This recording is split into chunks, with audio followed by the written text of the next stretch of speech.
Friends, welcome to KY cooking home. ఈరోజు special మునగాకు బోండా. దాన్ని ఎలా ప్రిపేర్ చేసుకోవాలో చూద్దాము. మునగాకును క్లీన్గా విడిపించి పక్కలో పెట్టుకోండి. ఒక బౌల్ తీసుకొని అందులో కొద్దిగా శనగపిండి, మైదా, సాల్ట్, సోడా,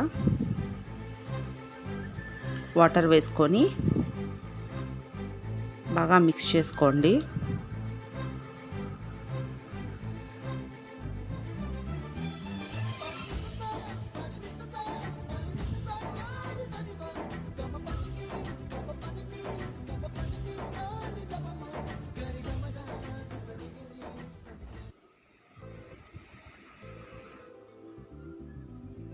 అందులో కొద్దిగా ఆనియన్స్,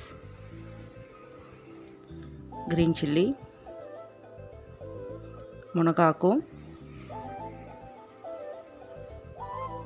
కారం కావాలంటే ఇంకా 1 స్పూన్ చిల్లీ పౌడర్ యాడ్ చేసుకోండి.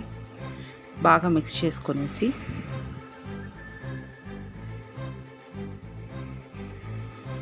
ప్యాన్ పెట్టుకొని ఆయిల్ వేసుకోండి. బోండాలు చిన్న చిన్నగా వేసుకోండి, బాగా లోపల బాగా ఉడుకుతాయి, లేదంటే మాడిపోతుంది. పెద్ద పెద్దగా వేసుకుంటే పైనంతా మాడిపోతుంది, లోపల ఉడకదు. ఇలా బ్రౌన్ కలర్ వచ్చేంతవరకు పెట్టుకొని తీసుకున్నాక మునగాకు బోండా రెడీ.